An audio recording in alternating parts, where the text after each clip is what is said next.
আমরা যখন নতুন কোনো একটা মোবাইল কিনি তখন দেখবেন আপনাদের সাথে প্রায় এরকম একটা প্রবলেম হয় যে আপনি আপনার ফটো বা আপনার কোনো প্রিয়জনের ফটো আপনার ফোনের ওয়ালপেপারে সেট করে রেখেছেন, অথচ আপনি আপনার ফোনটা লক করলেন। লক করার পর যখন লকটা খুলবেন দেখবেন ফটোটা অটোমেটিক চেঞ্জ হয়ে যাচ্ছে।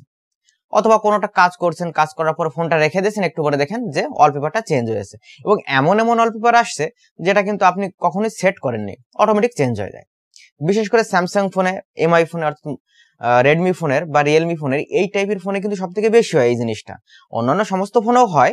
তো যাই হোক, আমি আপনাদেরকে আজকে দেখাবো যে ফোনের মধ্যে এমন একটা সেটিংস আছে, যে সেটিংসটা যদি আপনি করে রাখেন সেক্ষেত্রে আপনি যে ওয়ালপেপার সেট করে রাখবেন জাস্ট একবার, ওই ওয়ালপেপারই কিন্তু সারাক্ষণ থাকবে, ওটা কিন্তু আর অটোমেটিক কখনো চেঞ্জ হবে না।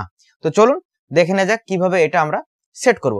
তো আমার কাছে আছে বর্তমানে স্যামসাং এর মোবাইল, আমি এই স্যামসাং এর মোবাইল দিয়ে আপনাদেরকে দেখিয়ে দেবো। সমস্ত ফোনে একই সিস্টেম, জাস্ট একটু অপশনগুলো হয়তো একটু আলাদা আলাদা।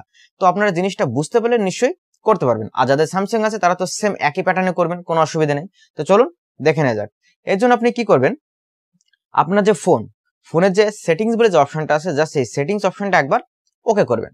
ওকে করার পর একটু নিচের দিকে আসবেন, আসার পর দেখবেন এইখানে একটা আপনি অপশন পাবেন।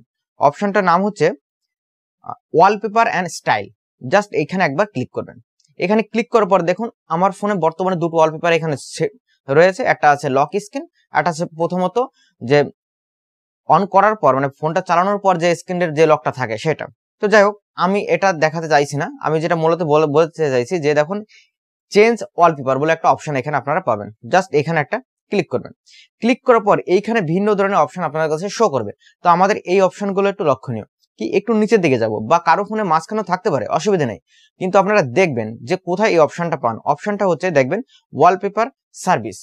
এই ওয়ালপেপার সার্ভিসটা জাস্ট একবার আপনি ক্লিক করবেন। ক্লিক করার পর দেখবেন বেশ কিছু অপশন এখানে আপনার কাছে শো করবে, ঠিক আছে। তো এইখানে যে অপশনটা আপনি পাবেন নান, জাস্ট আপনার ফোনে এরকম উপরেরটা থাকতে পারে, দ্বিতীয়টা থাকতে পারে, তৃতীয়টা থাকতে পারে, যেটা খুশি সেটাই থাকতে পারে, অসুবিধা নেই। কিন্তু আপনি কি করবেন, জাস্ট এই নান অপশনটায় ক্লিক করবেন, ব্যাস কমপ্লিট। আপনি এই নান অপশনটা ক্লিক করে বাস আপনি শুধুমাত্র ব্যাকে চলে আসবেন। এখন আপনার ফোনে আপনি ইচ্ছা মতন যে ওয়ালপেপার দিতে চান না কেন সেই ওয়ালপেপার দেবেন, কোন রকম ওয়ালপেপার কোনো চেঞ্জ হবে না। তো আশা করি ব্যাপারটা আমি আপনাদেরকে বোঝাতে পেরেছি। যদি বুঝতে পারো তো একটা লাইক করে এবং ভিডিওটি বন্ধুদের কাছে শেয়ার করে রাখো, আর চ্যানেলে নতুন হয়ে থাকলে চ্যানেলটি সাবস্ক্রাইব করে রাখো। তো আজকের জন্য এই পর্যন্ত, দেখা হচ্ছে নেক্সট ভিডিও। Thank you.